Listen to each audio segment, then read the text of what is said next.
আলহামদুলিল্লাহ, সুন্দর একটা জায়গা দিয়ে হাঁটতেছি আর আপনাদের সাথে কথা বলতেছি। বাড়িঘর, সবুজ শ্যামল, এমন সমস্ত জায়গা দিয়ে হাঁটলে কার না ভালো লাগে। তাহলে এই টাইমে হাঁটতেছি, হাঁটার টাইমে আপনাদের সাথে শেয়ার করলাম। এত সুন্দর একটা জায়গা, ঠিক বিকেলবেলা দেখার মতন সুন্দর। যেদিকে তাকাবেন এদিকে মনটা ভরে জায়গা। এই যে এই দিক দিয়ে আবার বেলা ডুবে যাচ্ছে, সন্ধ্যা লেগে গেছে। তারপরে দেখার মতন একটা জায়গা, এই জায়গা দিয়ে হাইটা আপনাদের সাথে যাচ্ছি আর শেয়ার করেছি। খুবই পছন্দের মতন জায়গা, তাই না? তাহলে আপনাদের সাথে শেয়ার করলাম। এত সুন্দর জায়গাতে হাঁটলে কারো না মন ভালো না লাগে। যেখানেই যাই সুন্দর সুন্দর জায়গা আপনাদেরকে দেখাই বা হাঁটার চেষ্টা করি।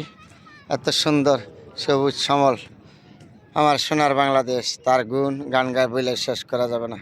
যেখানে আসেন ভালো থাকবেন। সবার জন্য আমি দোয়া করি, আল্লাহ যেন সবাইকে ভালো রাখে, সুস্থ রাখে। আমিও যেন আপনাদের সাথে সবসময় থাকতে পারি, ভালো কিছু দিয়ে যাইতে পারি। এটাই আমার কথা। আমি তো আপনাদের টাকা পয়সা দিতে পারবো না, ধন দৌলত দিতে পারবো না। অনলাইন যুগ যখন আছে, মোবাইলের যুগ যখন আছে, ভালো একটু জায়গা যদি দেখাইতে পারি, আপনাদের যদি ভালো লাগে, মন চাইলে সাপোর্ট করবেন, না মন চাইলে না করবেন। তারপরে আমি চেষ্টা করি সবসময় আপনাদের ভালো কিছু দেখাইবার জন্য। খুব সুন্দর একটা জায়গা। সবাই ভালো থাকবে।